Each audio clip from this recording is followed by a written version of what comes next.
In a recent video, we built a brand new MACD signal system with built-in filters, trading presets, and automatic buy and sell signals, and released it for free on TradingView.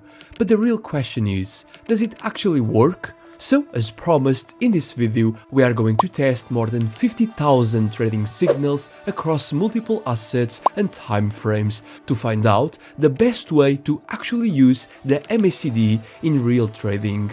I'm ATP and let's get started.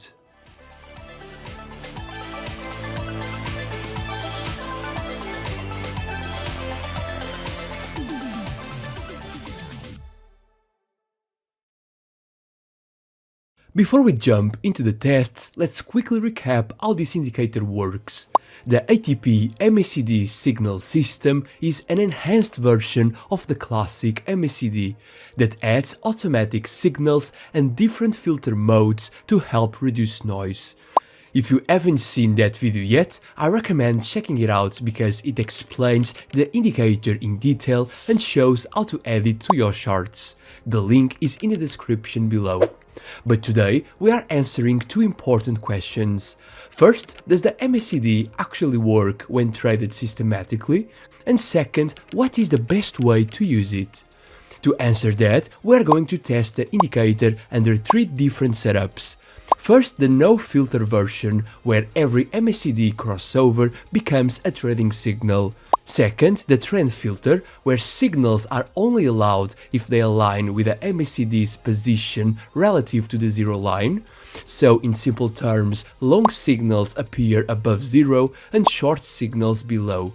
And finally, the reversal filter, which does the opposite and looks for potential reversals when signals appear on the opposite side of the zero line. For risk management, the stop loss will be placed at the last swing low for long trades and the last swing high for shorts, while the take profit will be fixed at a 1 to 1.5 risk to reward ratio.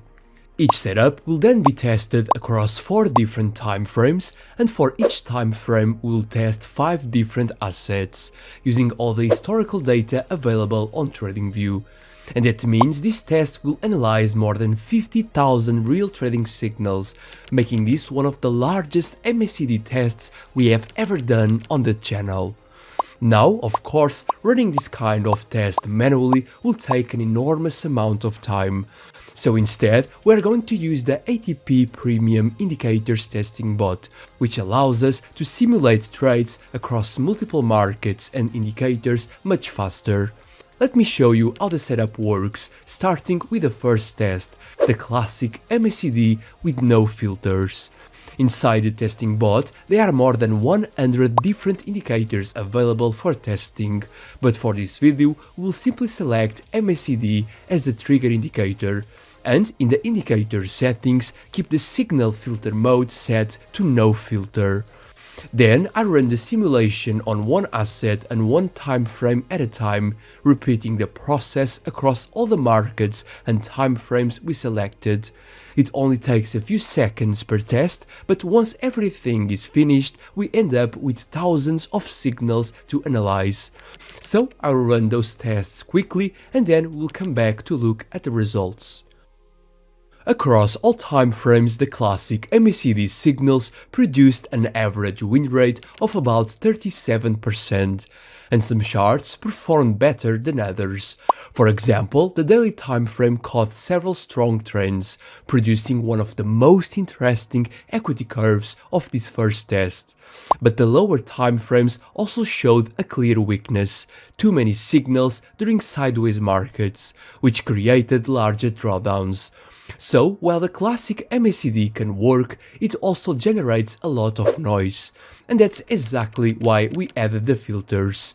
Next, we'll test the trend filter. The setup is almost identical, except we changed the signal filter mode to trend filter, which only allows trades that align with a broader momentum.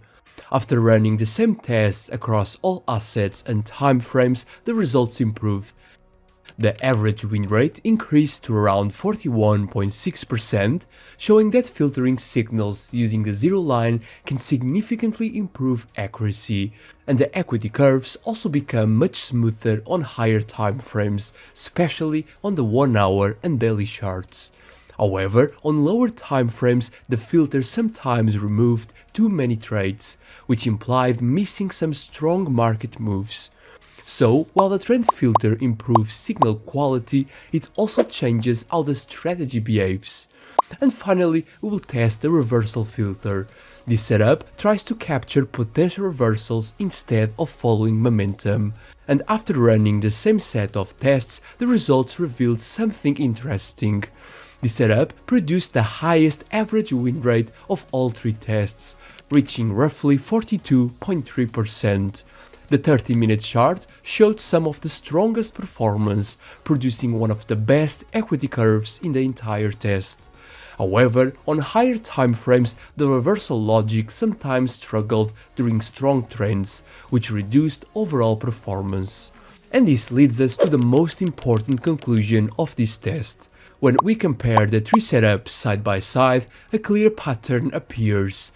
The MACD itself isn't the problem, the real difference comes from how you filter the signals. And so, in the next video, we are going to take the best performing version of the MACD from this test with the reversal filter mode and combine it with the baseline and the volume filter to see if we can turn it into a complete profitable trading system. And if you'd like to run tests like this yourself, you can do it using the ATP Premium Indicators Testing Bot, which allows you to test hundreds of indicators and strategies across different markets and timeframes automatically. You will find more information about it on algotradepro.com. And that's it for today. If you enjoyed this video, don't forget to leave a like, it really helps the channel, and if you are new here, make sure to subscribe so you don't miss the next test. I'm ATP, stay sharp, trade smart, and I will see you in the next one. Bye bye.